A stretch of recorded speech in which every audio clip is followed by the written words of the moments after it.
అందరికీ నమస్కారం. సంతోషం ఫిల్మ్స్ కి స్వాగతం. ఈరోజు సినిమా విషయాలు తెలుసుకునే ముందు సంతోషం సురేష్ యూట్యూబ్ ఛానల్ ని, సంతోషం అప్డేట్స్ యూట్యూబ్ ఛానల్ ని, ఈ రెండు ఛానల్ ని సబ్స్క్రైబ్ చేసుకోండి. మరి ఈరోజు సినిమా విషయాలు ఏంటో ఇప్పుడు మనం చూసేద్దాం.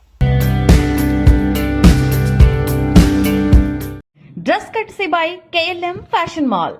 సక్సెస్ఫుల్ హీరో కిరణ్ అబ్బవరన్ నటిస్తున్న కొత్త సినిమా కే ర్యాంప్. ఈ సినిమాను ప్రముఖ నిర్మాణ సంస్థ హాస్య మూవీస్ రుద్రాంశ్ సెల్యులాయిడ్ బ్యానర్ల మీద రైసింగ్ ప్రొడ్యూసర్ రాజేష్ దండా, శివ బొమ్మకు సంయుక్తంగా నిర్మిస్తున్నారు. కే ర్యాంప్ సినిమాకు జైంట్స్ నాని దర్శకత్వం వహిస్తున్నారు. ఈ మూవీ దీపావళి పండుగ సందర్భంగా అక్టోబర్ 18న గ్రాండ్ థియేట్రికల్ రిలీజ్కు రాబోతుంది. సినిమా ర్యాంప్ మీట్ ప్రెస్ మీట్ను హైదరాబాద్లో నిర్వహించారు. ఈ కార్యక్రమంలో కిరణ్ అబ్బవరం మాట్లాడుతూ, కే ర్యాంప్ మూవీని మేమంతా చూసాం. సినిమా చూస్తూ అన్ని ఏజ్ గ్రూప్స్ వాళ్ళం చాలా ఎంజాయ్ చేసాం. సినిమా సక్సెస్ మీద కాన్ఫిడెంట్ గా ఉన్నాం. ఇది వాళ్ళకి థియేటర్స్కి వచ్చే అన్ని వర్గాల ప్రేక్షకులకు కే ర్యాంప్ ఎంటర్టైన్ చేస్తుంది అన్నారు. మామూలుగా జనరల్గా కొన్ని సినిమాలు యూత్ని ఫస్ట్ టార్గెట్ ఓపెనింగ్స్ టార్గెట్గా పెట్టుకుని కొంచెం ప్రోమోస్ కట్ చేస్తారు, టేజర్ కట్ చేస్తూ ఉంటారు.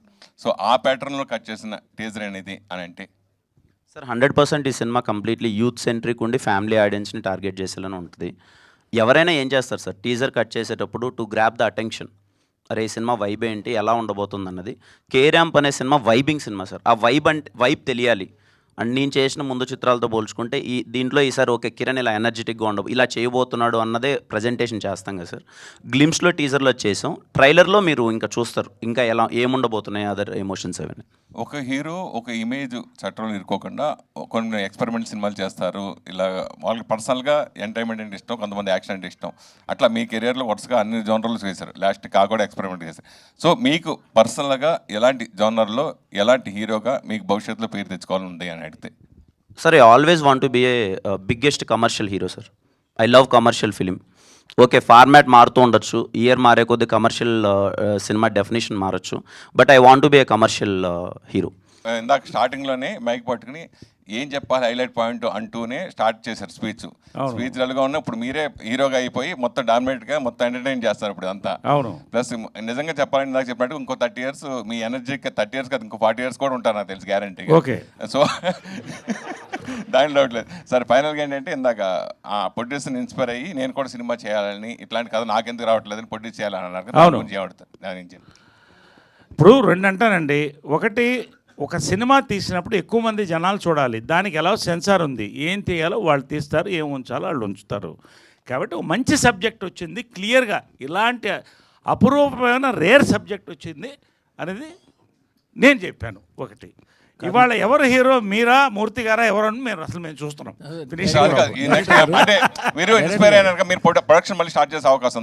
ప్రొడక్షన్ ఎప్పుడు చేస్తూనే ఉంటాం, మంచి కథ కోసం చూస్తున్నాం. అదే చెప్పాను నేను, మాకు మంచి కథలు ఉంటే ఇవ్వండి అని చెప్పాను. Young tiger junior NTR, star director Koratala Shiva కాంబినేషన్లో బాక్స్ ఆఫీస్ను షేక్ చేసిన చిత్రం దేవరా. గత ఏడాది విడుదలై సంచలన విజయం సాధించిన ఈ సినిమాకు సీక్వెల్ ఉంటుందని అప్పట్లోనే ప్రకటించినా దానిపై ఎటువంటి అప్డేట్ రాకపోవడంతో అభిమానులు ఆసక్తిగా ఎదురుచూస్తున్నారు. వారి నిరీక్షణకు తెరదించుతూ చిత్ర నిర్మాణ సంస్థ ఎన్టీఆర్ ఆర్ట్స్ తాజాగా దేవరా 2పై ఓ కీలక ప్రకటన విడుదల చేసింది. దేవరా మొదటి భాగం విడుదలై సరిగ్గా ఏడాది పూర్తయిన సందర్భంగా శనివారం చిత్ర బృందం సోషల్ మీడియా వేదికగా ఈ శుభవార్తను పంచుకుంది. దేవరా తాండవానికి ఏడాది పూర్తయింది, దేవరా 2 కోసం సిద్ధం కండి అంటూ అభిమానులు జోష్ నింపింది. ఈ సందర్భంగా ఓ ప్రత్యేక ప్రకటన కూడా విడుదల చేసింది. ప్రతి తీరాన్ని వణికిస్తూ అలజడి సృష్టించి సంవత్సరం గడిచింది. అప్పటి నుంచి ప్రపంచం గుర్తించుకున్న పేరు దేవరా. అది భయంతో అయినా ప్రేమతో అయినా వీధులు ఎప్పటికీ మర్చిపో. ఇప్పుడు man of masses NTR Devara 2 కోసం సిద్ధమవ్వండి. అతి త్వరలో మరిన్ని అప్డేట్స్ మీ ముందుకు వస్తాయని నిర్మాణ సంస్థ తమ ప్రకటనలో పేర్కొంది. ప్రస్తుతం తెలుగు దర్శకుల్లో స్పీడ్ ఉన్న డైరెక్టర్ ఎవరంటే టక్కున పూరి జగన్నాథ్ పేరే చెబుతారు. ఈ తరం డైరెక్టర్స్లో అతి తక్కువ సమయంలో క్వాలిటీ చూపిస్తూ సినిమాలు రూపొందించడంలో తాను మేటినని నిరూపించుకున్నారు పూరి జగన్నాథ్. మొదటి నుంచి పూరి జగన్నాథ్ ఆలోచన సరళి భిన్నంగా ఉండేది. ఆయన చిత్రాల్లోని ప్రధాన పాత్రలు కూడా విచిత్రంగా ఆకట్టుకునేవి. అందువల్లే పూరి జగన్నాథ్ అనగానే వైవిధ్యమైన దర్శకుడు అనే పేరు సంపాదించారు. తొలి చిత్రం బద్రీతోనే తన సత్తా ఏంటో చాటుకున్నారు పూరి. ఆ తర్వాత అదిరిపోయే హిట్స్ అందించారు. ఆపై బెదిరేలా చేసిన ఘట్స్ చూపించారు. ఏది చేసినా అందులో తనదైన బాణి మాత్రం పలికించారు పూరి. నేడు 50వ వడిలోకి అడుగు పెడుతున్నారు. జయాపజయాలకు అతీతంగా పూరి సినిమా ప్రస్థానం సాగుతోంది. ఇప్పటికీ జనం పూరి జగన్నాథ్ సినిమా అనగానే అందులో ఏదో ఒక వైవిధ్యం ఉంటుందని భావిస్తున్నారు. పవర్ స్టార్ పవన్ కళ్యాణ్తో చేసిన తొలి సినిమా బద్రీ సూపర్ హిట్ అయింది. తర్వాత రెండో సినిమా బాబీ బాల్చి తన్నేసిన, మూడో చిత్రం కన్నడ సినిమా యువరాజ్తో విజయం సాధించారు. తన 4వ సినిమా ఇట్లు శ్రావణి సుబ్రహ్మణ్యంతో పూరి జగన్నాథ్ తన మార్క్ ఏమిటో స్పష్టంగా చూపించారు. ఇక ఆ తర్వాత వచ్చిన పూరి చిత్రాలు 143 సూపర్ కూడా మురిపించలేకపోయాయి. కొందరి పూరి పని అయిపోయిందని భావించారు. అప్పుడు కొట్టాడు దిమ్మ తిరిగి మైండ్ బ్లాంక్ అయ్యే హిట్. అదే మహేష్ బాబుతో పూరి తెరకెక్కించిన పోకిరి. ఈ సినిమా అనేక కేంద్రాల్లో వసూళ్ల వర్షం కురిపించడమే కాదు, తరిగిపోని చెరిగిపోని రికార్డులు నెలకొల్పింది. పూరి జగన్నాథ్ మాత్రం పట్టువదలని విక్రమార్కుడిలా ముందుకు సాగుతూనే ఉన్నారు. తన పోకిరి హీరో మహేష్తో తీసిన బిజినెస్ మ్యాన్, తన తొలి చిత్ర కథానాయకుడు పవన్ కళ్యాణ్తో తెరకెక్కించిన కెమెరామెన్ గంగతో రాంబాబు, తిరుగులేని మాస్ హీరో బాలకృష్ణతో రూపొందించిన పైసా వసూల్ అంతగా మురిపించలేకపోయాయి.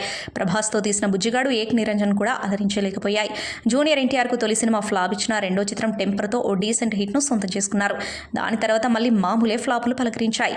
ఆపై రామ్ పోతినేనితో ఇస్మార్ట్ శంకర్ తీసి మళ్ళీ జనాన్ని ఆశ్చర్యపరిచారు. ఈ సినిమా రామ్ కెరీర్లోనే బిగ్ హిట్గా నిలిచింది. ఇక వరుస ఫ్లాప్ల అనంతరం తెలుగు హీరోలు ఆయనతో సినిమాలు చేయడానికి ఆసక్తి చూపకపోవడంతో పూరి ఇప్పుడు కోలీవుడ్ హీరో విజయ్ సేతుపతితో క్రేజీ ప్రాజెక్ట్ చేస్తున్నారు. పూరి జగన్నాథ్ బర్త్డే సందర్భంగా ఈ సినిమాకు సంబంధించిన ఫస్ట్ లుక్ అండ్ టైటిల్ టీజర్ను విడుదల చేయనున్నారు. మేకర్స్ ఈ విషయాన్ని అధికారికంగా వెల్లడించారు. విజయ్ సేతుపతితో పూరి చేసే సినిమా ఎలా ఉంటుందా అన్న ఎగ్జైట్మెంట్ ఆడియన్స్లో ఉంది. కథ ఏమాత్రం బాగున్నా విజయ్ సేతుపతి అదరగొట్టడం ఖాయం. ఈ సినిమాతో పూరి జగన్నాథ్ పోకిరి లాంటి మరో బిగ్గెస్ట్ హిట్ అందుకోవాలని కోరుకుంటూ సంతోషం టీం హృదయపూర్వక జన్మదిన శుభాకాంక్షలు తెలియజేస్తుంది.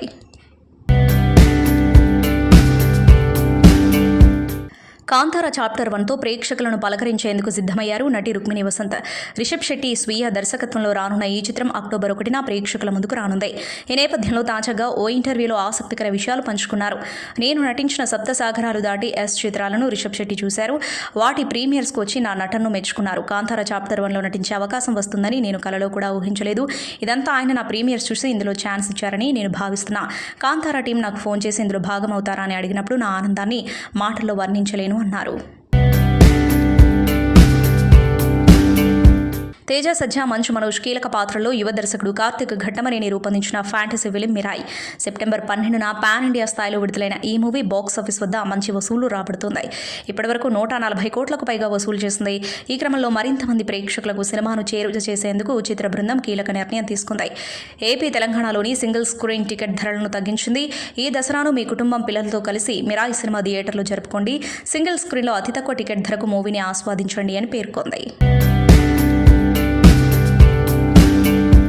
నేషనల్ స్టార్ నాని కథానాయకుడిగా నటిస్తున్న తాజా చిత్రం ది ప్యారడైజ్. దసరా సినిమాతో బ్లాక్ బస్టర్ అందుకున్న శ్రీకాంత్ ఓదెల ఈ చిత్రానికి దర్శకత్వం వహిస్తూ ఉండగా రాక్ స్టార్ అనిరుద్ధ్ రవిచంద్ర ఈ సినిమాకు సంగీతం అందిస్తున్నారు.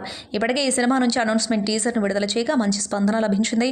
ప్రస్తుతం శరవేగంగా షూటింగ్ జరుపుకుంటున్న ఈ చిత్రం నుంచి మేకర్స్ సాలిడ్ అప్డేట్ను పంచుకున్నారు. ఈ సినిమాలో కలెక్షన్ కింగ్ మంచు మోహన్ బాబు కీలక పాత్రలో నటించబోతున్నట్లు ప్రకటించిన చిత్ర యూనిట్ తాజాగా అతడి ఫస్ట్ లుక్ను విడుదల చేసింది. షార్ట్ లేకుండా ఉన్న మోహన్ బాబు మాస్ లుక్ ప్రస్తుతం ఆకట్టుకుంటుంది. ఈ చిత్రం తెలుగుతో పాటు హిందీ, తమిళ్, కన్నడ, మలయాళం, బెంగాలీ, ఇంగ్లీష్ మరియు స్పానిష్ భాషల్లో వచ్చే ఏడాది మార్చి 26న ప్రపంచవ్యాప్తంగా విడుదల కానుంది. అందాల ముదుగుమ అనుపమ పరమేశ్వరన్ ఇటీవల కిష్కింద కాండ అనే చిత్రంతో ప్రేక్షకుల ముందుకొచ్చింది. ఈ చిత్రం ప్రేక్షకులను ఎంతగానో ఆకట్టుకుంది. అయితే ఈ సినిమా ప్రమోషన్స్ సందర్భంగా మీడియాతో మాట్లాడిన అనుపమ ఓ విలేఖరి వ్యాఖ్యపై ఘాటుగా స్పందించి అందరి దృష్టిని ఆకర్షించారు. ఆమె రియాక్షన్ వీడియో ప్రస్తుతం సోషల్ మీడియాలో ట్రెండింగ్లో ఉంది. ఓ విలేఖరి అనుపమను ఉద్దేశించి మీరు టిల్లు స్క్వేర్ లాంటి సినిమాల్లో నటించడం జీర్ణించుకోలేకపోయామంటూ తన అభిప్రాయాన్ని వ్యక్తపరిచాడు. ఇది విన్న అనుపమ ఒక్కసారిగా సీరియస్ అయి తీవ్ర అసహనంతో స్పందిస్తూ మీరు టిల్లు స్క్వేర్ చూసి డైజెస్ట్ కాలేదంటారు, కానీ నేను పరదా అనే మంచి ఫీల్ గుడ్ సినిమా చేశాను. అది మీరు చూసారా? లేదుగా. ఎందుకంటే మంచి సినిమాలు చూసేందుకు మీరు ముందుకు రారు. అలాంటి సినిమాల గురించి ఎవరు మాట్లాడరు కూడా. కానీ ఒక హాట్ టాపిక్ ఉంటే మాత్రం ఏదో ఒక కామెంట్ చేయడానికి ముందు వరుసలో ఉండిపోతారు అని అనుపమ అనడంతో విలేకరి కాస్త అవాక్కయ్యారు. మిగతా మీడియా ప్రతినిధులంతా కూడా కాసేపు సైలెంట్ అయ్యారు. తర్వాత అనుపమ మళ్ళీ నవ్వుతూ మాట్లాడింది. అనుపమ కొంతకాలంగా కమర్షియల్ పాత్రలతో పాటు వైవిధ్యమైన కంటెంట్ ప్రాజెక్టులపై దృష్టి పెట్టింది. పరదా వంటి హృదయమైన సినిమాలు చేసినా అవి ప్రేక్షకుల దృష్టిని ఆకర్షించలేకపోయాయి. కాగా ఇదే సమయంలో స్టార్ హీరో ఇలా చేసుంటే అదే వాళ్ళ రొమాంటిక్ యాటిట్యూడ్ అంటారు, కానీ అమ్మాయిలపై మాత్రం ప్రశ్నల దాడి ఎందుకు అనే డిస్కషన్ ఇప్పుడు తెరపైకి వచ్చింది. మలయాళంలో చిన్న సినిమాగా విడుదలై బ్లాక్ బస్టర్ అందుకున్న చిత్రం లోకా చాప్టర్ 1 చంద్ర. గత నెల 28న విడుదలైన ఈ చిత్రం దాదాపు 270 కోట్లకు పైగా వసూళ్లను రాబట్టింది. ఇందులో కళ్యాణి ప్రియదర్శన్ టైటిల్ రోల్లో నటించగా నెస్లన్, చందు, సాయి కుమార్ వంటి నటులు ముఖ్య పాత్రల్లో నటించారు. దుల్కర్ సల్మాన్, టోవినో థామస్ ఇందులో అతిథి పాత్రలో కనిపించారు. డొమినిక్ అరుణ్ దర్శకత్వం వహించారు. ఈ చిత్రాన్ని దుల్కర్ సల్మాన్ సొంత బ్యానర్ వే ఫెరర్ ఫిలిమ్స్ నిర్మించింది. అయితే ఈ సినిమాకు తాజాగా చాప్టర్ 2ని అనౌన్స్ చేశారు మేకర్స్. తాజాగా చాప్టర్ 2కి సంబంధించిన అనౌన్స్మెంట్ వీడియోను చిత్ర బృందం వదిలింది. లోకలో మొత్తం 5 సినిమాలు రాబోతున్నట్లు సమాచారం. తెలుగు సినీ ఇండస్ట్రీలో అత్యంత గుర్తింపు పొందిన కుటుంబాల్లో అల్లు ఫ్యామిలీకి ప్రత్యేక స్థానం ఉంది. స్వర్గీయ అల్లు రామలింగయ్య వేసిన పునాదులపై నిర్మాణాత్మకంగా ఎదిగిన ఈ కుటుంబాన్ని ఆయన కుమారుడు అల్లు అరవింద్ మెగా ప్రొడ్యూసర్గా మరింత ఉన్నత స్థాయికి తీసుకెళ్లారు. అల్లు అరవింద్ దంపతులకు 3 కుమారులు ఉన్నారు. వీరిలో రెండో కుమారుడు అల్లు అర్జున్ ప్రస్తుతం దేశవ్యాప్తంగా పాన్ ఇండియా స్టార్గా వెలుగొందుతూ ఉండగా, మూడో కుమారుడు అల్లు శిరీష్ త్వరలో పెళ్లి బంధంలోకి అడుగుపెట్టబోతున్నారని సమాచారం. తాజా సమాచారం ప్రకారం అల్లు శిరీష్కు హైదరాబాద్కు చెందిన ప్రముఖ వ్యాపారవేత్త కుమార్తెతో వివాహ నిశ్చయమైనట్లు కుటుంబ వర్గాలు వెల్లడించాయి. ఇప్పుడు నిశ్చితార్థానికి సంబంధించిన ఏర్పాట్లు జరుగుతున్నట్లు తెలుస్తోంది.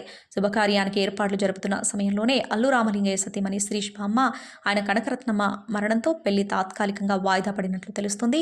త్వరలో అల్లు శిరీష్ నిశ్చితార్థానికి సంబంధించి అధికారిక ప్రకటన వెలువడిందని సమాచారం. మలయాళ స్టార్ నటుడు దుల్కర్ సల్మాన్ ఇళ్లలో కస్టమ్స్ అధికారులు ఇటీవల ఆకస్మిక దాడులు చేసిన విషయం తెలిసిందే. ఆపరేషన్ నమకూర్ పేరుతో దేశవ్యాప్తంగా ఉన్న లగ్జరీ కార్ల స్మగ్లింగ్పై కస్టమ్స్ అధికారులు దర్యాప్తు చేస్తున్నారు. ఈ దర్యాప్తులో భాగంగానే దుల్కర్ వద్ద ఉన్న 2004 మోడల్ ల్యాండ్ రోవర్ డిఫరెంట్ కార్ని కస్టమ్స్ అధికారులు స్వాధీనం చేసుకున్నట్లు సమాచారం. అయితే కస్టమ్స్ అధికారులు స్వాధీనం చేసుకున్న తన లగ్జరీ కార్ను విడుదల చేయాలని కోరుతూ దుల్కర్ కేరళ హైకోర్టును ఆశ్రయించారు. దుల్కర్ తన పిటిషన్లో పేర్కొంటూ కస్టమ్స్ అధికారులు స్వాధీనం చేసుకున్న తన 2004 ల్యాండ్ రోవర్ డిఫెండర్ కారు అంతర్జాతీయ రెడ్ క్రాస్ కమిటీ ద్వారా న్యూఢిల్లీలోని ఐసీఆర్సీ ప్రాంతీయ ప్రతినిధి కార్యాలయానికి రవాణా చేయబడి కన్సైన్మెంట్ బిల్లు ద్వారా క్లియర్ చేయబడిందని దుల్కర్ తన పిటిషన్లో పేర్కొన్నారు. దుల్కర్ సల్మాన్ పిటిషన్పై విచారణ జరిపిన Kerala high court central board of indirect taxes and కస్టమ్స్ను వివరణ కోరింది. అలాగే తదుపరి విచారణను సెప్టెంబర్ 30వ తేదీకి వాయిదా వేసింది. ప్రముఖ సినీ నటుడు హిందూపురం ఎమ్మెల్యే నందమూరి బాలకృష్ణ శనివారం విజయవాడ ఇంద్రకీలాద్రిపై శ్రీ దుర్గామల్లేశ్వర స్వామి ఆలయంలో అమ్మవారిని దర్శించుకున్నారు. ఈ సందర్భంగా లలితా త్రిపుర సుందరి దేవి అలంకారంలో దర్శనమిస్తున్న దుర్గమ్మను దర్శించుకుని ప్రత్యేక పూజలు నిర్వహించారు. బాలకృష్ణ ఆలయానికి చేరుకోగానే అధికారులు ఆయనకు ఆలయ మర్యాదలతో ఘన స్వాగతం పలికారు. దర్శన అనంతరం మీడియాతో మాట్లాడారు బాలకృష్ణ. వరుణ్ సందేశ్, మధులిక వారణాసి హీరోయిన్లుగా జాగృతి మూవీ మేకర్స్ బ్యానర్పై ఆర్యన్ సుభాన్ ఎస్కే దర్శకత్వంలో బలగం జగదీష్ నిర్మిస్తున్న చిత్రం కానిస్టేబుల్. ఈ చిత్రం విడుదలకు సిద్ధమైంది. ఈ నేపథ్యంలో ఈ చిత్రంలోని ఎమోషనల్ పాటను హైదరాబాద్ ప్రసాద్ ల్యాబ్లో జరిగిన కార్యక్రమంలో ముఖ్య అతిథిగా పాల్గొన్న ఆర్ నారాయణమూర్తి ఆవిష్కరించారు. ఈ పాటను రామారావు రచించగా ప్రముఖ గీత రచయిత చంద్రబోస్ ఆలపించడం విశేషం. ఈ సందర్భంగా నారాయణమూర్తి మాట్లాడుతూ సమాజంలో పోలీసులు పోషిస్తున్న పాత్ర అనిర్వచనీయం. చట్టాన్ని కాపాడుతూ నిజాయితీగా పనిచేసే పోలీసులు సమాజానికి స్ఫూర్తిదాయకంగా నిలుస్తూ ఉంటారన్నారు. సో ట్రైలర్ అయితే 5 మిలియన్ రీచ్ అయిపోయింది. మా అందరికీ ఇంత సపోర్ట్ చేసినందుకు అందరికీ ధన్యవాదాలు. అండ్ ఇప్పుడు ఈ సాంగ్ లాంచ్ అయింది. ఈ సాంగ్ కూడా అంతే సపోర్ట్ చేస్తారని కోరుకుంటున్నాం. అండ్ ప్రొడ్యూసర్ గారు చెప్పినట్టు 10th మూవీ రిలీజ్ అవ్వబోతుంది. ప్లీజ్ అందరూ మీ ఫ్యామిలీస్తో మూవీకి వెళ్తారని మనస్ఫూర్తిగా కోరుకుంటున్నాను. Thank you guys. కొత్త బంగారు లోకల్లాగా ఈ సినిమా కూడా బ్లాక్ బస్టర్ అవ్వాలని కోరుకున్నాను అండి. మా హీరో గారికి ఇంకొక స్టెప్ ఎక్కాలని కోరుకున్నాను sir. Thank you so much. ఒక ఇమోషనల్ సాంగ్స్గా ప్లే చేయింది అండ్ అందరికీ ఒక హార్ట్ఫుల్ మెసేజ్ చేసి థ్యాంక్ యూ ఎవ్రీవన్. అండ్ ఈ సాంగ్ సిన్స్ ఈరోజు సాంగ్ లాంచ్ చేసాం కాబట్టి ఈ సాంగ్ గురించి మాట్లాడాలంటే చాలా హ్యాపీ. చంద్రబోస్ గారు ఈ సాంగ్ పాడడం జరిగింది. రామారావు గారు లిరిక్స్ చాలా అద్భుతంగా రాశారు. అండ్ ఇది చాలా మంచి ఎమోషనల్ సాంగ్. అండ్ ఈ సాంగ్ నుంచే మనం బేసిక్గా ఈ సినిమా ఈ కానిస్టేబుల్ వరల్డ్లోకి ఈ సాంగ్ తీసుకెళ్ళడం జరుగుతుంది ఈ సినిమాలో. సో ఈ సాంగ్ ఐఎమ్ షూర్ ఇంకా ముందుగా ఈ సాంగ్ మీరు సినిమా చూసిన తర్వాత ఇంకా చాలా బాగా కనెక్ట్ అవుతారు అనుకుంటున్నాను ఈ సాంగ్తో. అండ్ సుభాష్ ఆనంద్ గారు చాలా అద్భుతంగా ఇచ్చారు మ్యూజిక్. అండ్ అలాగే బ్యాక్గ్రౌండ్ కూడా జ్ఞాని చాలా సూపర్గా చేశారు.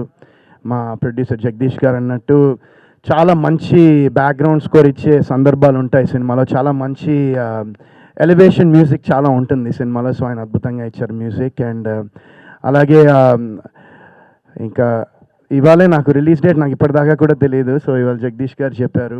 చాలా హ్యాపీ. 10th సినిమా రాబోతోంది అండ్ చాలా ఎక్సైటెడ్గా ఉన్నాము. అండ్ ఐ హోప్ మీరందరూ ఈ సినిమాని ట్రైలర్ని ఎంత చూసి ఎంత ప్రేమించారో సినిమాని కూడా మీరందరూ చూసి మమ్మల్ని ఆదరిస్తారని నేను మనస్ఫూర్తిగా కోరుకుంటున్నాను. అండ్ ఇంకా చాలా మాట్లాడదాం అనుకున్నా బట్ ఇంకా ఇప్పుడే మనం ప్రమోషన్ స్టార్ట్ చేయడం జరిగింది. సో మనకి next 2 weeks I hope that Jagadish గారి సపోర్ట్తో ఈ సినిమాని ఇంకా చాలా జనాల్లోకి తీసుకెళ్లాలని నేను అనుకుంటున్నాను. So I hope that we get opportunity to promote this film in a very big way. And అలాగే ఈ సినిమా డైరెక్ట్ చేసిన ఆర్యన్ చాలా బాగా చేశాడు. ఆర్యన్ నాకు స్టోరీ చెప్పంగానే నాకు చాలా బాగా నచ్చింది. అంటే ఈ సినిమాలో బేసిక్గా ఏంటంటే ఇందాక నారాయణమూర్తి గారు అన్నట్టు ఒక నైట్ ఒక రాత్రిపూట ఒక లేడీస్కి సేఫ్టీ అనేది చాలా ఇంపార్టెంట్ థింగ్ అది. అండ్ కొన్నిసార్లు లాట్ ఆఫ్ థింగ్స్ మన న్యూస్లో కానీ ఇక్కడ కానీ చాలా చోట్ల చూస్తాం, చాలా అన్ఫార్చునేట్ ఈవెంట్స్ జరుగుతూ ఉంటాయి.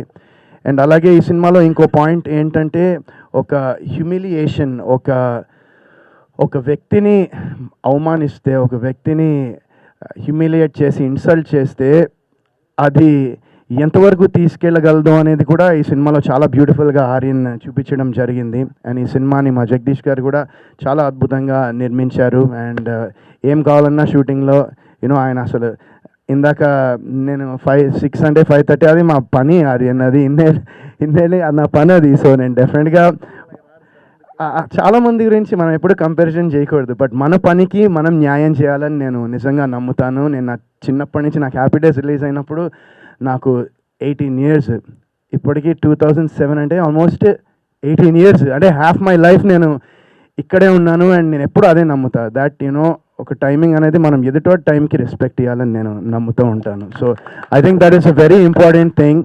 అండ్ అలాగే ఈ సినిమాని మీరందరూ చూసి తప్పకుండా, అంటే చాలా రోజుల తర్వాత ఐ థింక్ నేను లాస్ట్ ఇంత కమర్షియల్ యాక్షన్ ఉండే సినిమా చేసింది కుర్రాడే అనుకుంటా. అండ్ ఆ కుర్రాడు సినిమాకి ఇప్పటికీ నాకు చాలామంది చెప్తూ ఉంటారు ఆ సినిమా అసలు వాళ్ళకి చాలా ఇష్టమని. So after that I think చాలా రోజుల తర్వాత ఒక యాక్షన్, ఒక ఎంటర్టైనింగ్, ఒక డ్రామా, ఒక సస్పెన్స్, ఒక థ్రిల్లర్ మూవీతో మీ అందరి ముందు రాకపోతున్నాను. సో మీ అందరి సపోర్ట్, మీ అందరి ఆశీస్సులు నాకు కావాలి. Thank you so much, love you all, thank you. Lakshman సమర్పించు పల్నా సినిమా కానిస్టేబుల్ అని వేసుకొని అమ్మా నాన్నలపై ఆయనకున్న అమితమైన గౌరవానికి సభాపూర్వకంగా నేను ధన్యవాదాలు చెప్తున్నా. God bless them, God bless you. అమ్మా నాన్నల ఆశీస్సులతో మీ కానిస్టేబుల్ సినిమా పెద్ద హిట్ అవ్వాలని మనస్ఫూర్తి కోరుకుంటున్నా. తర్వాత ఒక విషయం ఏంటంటే, ఫస్ట్లో నేను అడిగా, నాతో సాంగ్ లాంచింగ్ అంటుంటే చంద్రబోస్ గారు రాశారన్నారు ఎవరో మిత్రులు. సారీ, ఈ పాట రాసింది, నేను లాంచ్ చేసిన పాట రాసింది చంద్రబోస్ గారు కాదు, రామారావు గారు. బ్రహ్మాండ లిరిక్ రాశాడైన మహానుభావుడైన, సెల్యూట్ టు రామారావు గారు. అయితే చంద్రబోస్ గారు పాడడం ఫస్ట్ టైం విన్నా, బ్రహ్మాండంగా పాడాడైన. పాట చాలా బాగుంది. దర్శకుడు ఆర్యన్, శభాష్ తమ్ముడు, చేయగలుపు బ్రహ్మాండ తీసు తమ్ముడు శభాష్. ఎవరి కన్సెప్షన్ చాలా బాగుంది. డాక్యుమెంటేషన్గా కార్టూన్స్తో అండ్ యాక్టర్లు చూపిస్తూ సెల్యూట్, శభాష్ ఆర్యన్, శభాష్. డైరెక్టర్ ఆర్యన్ గారికి, ఎందుకంటే ఏ సినిమా అన్నా ఆడాలన్నా ఫ్లాప్ అవ్వాలన్నా కథను direction most important factor. The hands of director. Director is the captain of media, captain of the film. So ఈ సినిమా మీద ఏమాత్రం నమ్మకం కలగాలన్నా, ఎంత బాగా ఆడాలన్నా మీ మీద నమ్మకంతో మేము డైరెక్ట్ చేయమని చెప్పిన ఆ బలగం జగదీష్ గారికి, ఆరి కో ప్రొడ్యూసర్ సహకరించిన వాళ్ళందరికీ, హీరో గారికి, ఓకే, మిగతా వాళ్ళందరూ కూడా ధన్యవాదాలు చెప్తున్నాను. శభాష్ తమ్ముడు, బ్రహ్మాండిస్తావు శభాష్. మీ ట్రైలర్ చూస్తేనే సినిమా చూడాలనిపిస్తుంది, శభాష్. అలాగే కెమెరామెన్ గారు వలీగా గారు కానీ, మ్యూజిక్ సుభాష్, ఏం పేరు సుభాష్ ఆనంద్ గారు బ్రహ్మాండ మ్యూజిక్ ఇచ్చాడు వారికి కానీ, అలాగే నటినట్లు కానీ మొత్తం అందరూ కూడా బ్రహ్మాండంగా వాడితే బెస్ట్ దే డిడ్ ఇట్. సినిమా చూడాలనిపిస్తుంది. ఎందుకంటే మిత్రులారా, అర్ధరాత్రి ఆడది ఒంటరిగా నడిచినాడే మన భారతదేశం సొంతం వచ్చినట్లు లెక్క అంటాడు మహాత్మా గాంధీ. కానీ మన దేశంలో సొంతం వచ్చి 76 ఏళ్ళు దాటినా సరే ఇంకా అర్ధరాత్రి ఆడది ఒంటరిగా నడిచి వెళ్ళడానికి వీళ్ళైన పరిస్థితులు ఇవాళ ఉన్నాయి అని చాటి చెప్పిన సినిమా ఈ కానిస్టేబుల్. సో మన సొంతం రావాలంటే నిజాయితీగా ఆఫీసర్లు కావాలి. భారతదేశంలో ఎవరైనా సరే సుఖంగా ఆనందంగా ఉండాలంటే ఎక్స్టర్నల్ సౌరెంట్ కాపాడే జై జవాన్ కాన్సన్ట్రేషన్ చేసి ఉండాలి. వాళ్ళ సాక్రిఫికేషన్తో ఉండాలి. వాళ్ళ సాక్రిఫికేషన్తో మనం ఎలా ఉంటున్నాం. ది సేమ్ టైం ఇంటర్నల్ సౌరెంట్ బాగుండాలంటే కానిస్టేబుల్ బాగుండాలి, పోలీస్ వ్యవస్థ బాగుండాలి, చట్టం బాగుండాలి. చట్టం తన పని తాను సమర్థవంతంగా చేయాలి. అయితే కొన్ని కారణాల వల్ల, కొద్దిమంది అవినీతి అధికారుల వల్ల చట్టం తన పని తాను చేయకపోతే నిజాయితీగా కానిస్టేబుల్ కావచ్చు, ఆఫీసర్ కావచ్చు, ఎనీబడి ఎల్స్, ఒక నిజాయితీగా కానిస్టేబుల్ ఎలా చేశాడు, ఒక ఆడదానికి అన్యాయాన్ని ఎలా ఎదుర్కొన్నాడైనా, ఆ అమ్మాయి తల్లిదండ్రులకి ఏం న్యాయం చేశాడు అనే విషయంలో అమోఘంగా కానిస్టేబుల్ రోల్ని ప్రజెంట్ చేసేందుకు కథకుడు, దర్శకుడు ఆర్యనగిరి వందనాలు చెప్తున్నాను.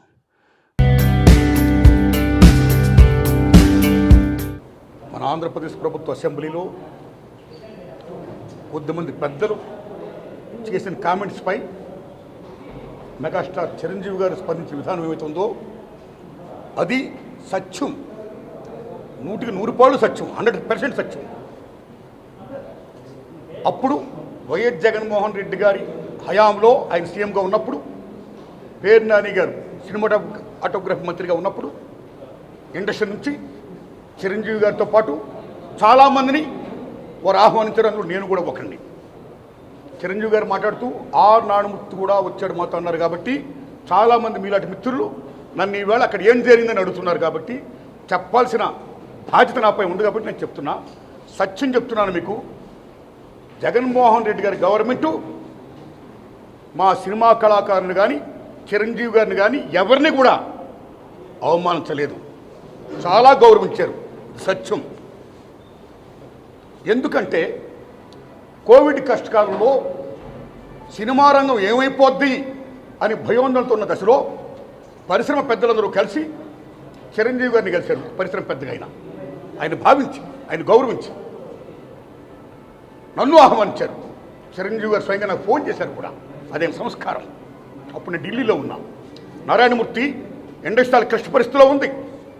భారీ చిత్రాలతో పాటు సగటు సినిమా తీసిన ఇలాంటి వాడు అందరూ కూడా రావాలి, మీ ఒపీనియన్స్ చెప్పాలి, మనందరం ప్రభుత్వాన్ని కలవాలి, ప్రభుత్వం నుంచి మనకి ఏ సహాయ శాఖలు వస్తాయో మనం స్వీకరించాలి, మనం విన్నవించాలి అని చిరంజీవి గారు చెప్పడం, అందరూ మీట్ అవ్వడం చిరంజీవి గారి ఇంట్లోనే ఇది జరిగింది. అప్పుడు అనేక మంది వారి యొక్క అభిప్రాయం చెప్పారు. ఆయన్ని తీసుకొని మన సీఎం గారికి వెళ్తూ నేను చెప్పారు. వారు సీఎం గారితో మాట్లాడారు స్వయంగా. అలాగే నేను కూడా పేరు నాని గారిని వెళ్ళి విజ్ఞప్తి చేశాను అందరిలో. అలా చాలామంది విజ్ఞప్తి చేశారు. ముఖ్యంగా చిరంజీవి గారు తీసుకున్న రోలు salute, whole hearted I'm telling. పరిశ్రమ పెద్దగా వాట్ ది బెస్ట్ రోల్ ఈ ప్లేడ్ దట్ డే.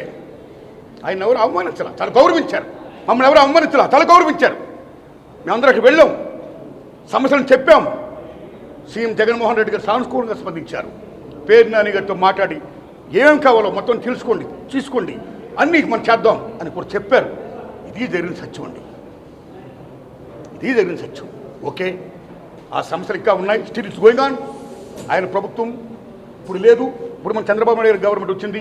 కాబట్టి ఈ గవర్నమెంట్లో ఆనాడు ఎక్కడ ప్రియాంబుల్, గత గవర్నమెంట్లో ఏ ప్రియాంబుల్ ఉందో, ఏ ప్రజలకి ఏ సమస్యలు ఉన్నాయో, ఏ ఇండస్ట్రీకి, cinema industry, anybody anything else, వాళ్ళకి ఏ సమస్యలు ఉన్నాయో అకార్డింగ్ టు ప్రియాంబుల్ గత ప్రభుత్వంలో ప్రజలు విన్నవించుకున్న విన్నపాలు ఏమైతే ఉన్నాయో ఆ విన్నపాలని ఇప్పుడు, ఆ సమస్యలు ఇప్పుడున్న ప్రభుత్వం చంద్రబాబు నాయుడు హయాంలో నెరవేర్చాలని, దానికి సినిమాటోగ్రఫీ మంత్రి గారు దుర్గేష్ గారు సహకరించాలని, మన తెలుగు ఇండస్ట్రీ నుంచి వెళ్ళి ఇవాళ డిప్యూటీ సీఎంగా ఉన్న పవన్ కళ్యాణ్ గారు చొరవ తీసుకోవాలని నేను విజ్ఞప్తి చేస్తూ మా సమస్యల్ని, మన పరిశ్రమ సమస్యల్ని క్లియర్ చేయాల్సిందిగా మనస్ఫూర్తిగా వారిని కోరుకుంటున్నా.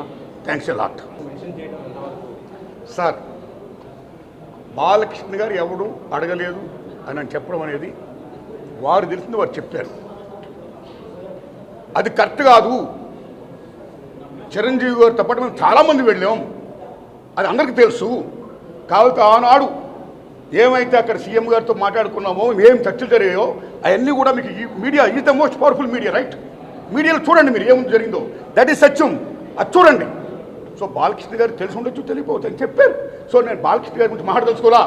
కానీ చాలామంది మాత్రం అప్పుడు వైఎస్ జగన్మోహన్ రెడ్డి గారి ప్రభుత్వం చిరంజీవి గారిని, సినిమా కళాకారుని అవమానించింది అనే అపప్రద ఏమైతుందో అది చాలా తప్పండి. అలా కామెంట్ చేయకూడదండి. Nobody have no right to assassinate other characters. సత్యం ఇంపార్టెంట్, ట్రూత్ ఇస్ ఇంపార్టెంట్. ఆ ట్రూత్ అప్పుడు ఏ కెమెరా అయితే షూట్ చేసావో అది చూడండి, అది తెలుసుకోండి, జనం చెప్పండి. That's all. సంతోషం సురేష్ యూట్యూబ్ ఛానల్ ద్వారా ఎక్స్క్లూజివ్ ఇంటర్వ్యూని, ఎక్స్క్లూజివ్ లైవ్ షోస్ని, ఎప్పటికప్పుడు కొత్త విశేషాలని మీకు అందించడం జరుగుతుంది. మీ మొబైల్లోని యూట్యూబ్కి వెళ్ళి సంతోషం సురేష్ అని టైప్ చేయండి. అలాగే సంతోషం అప్డేట్స్ అని టైప్ చేయండి. ఈ రెండు ఛానల్ సబ్స్క్రైబ్ చేసుకుంటే ఎప్పుడు చూసేయండి. Thank you. Dress courtesy by KLM fashion mall.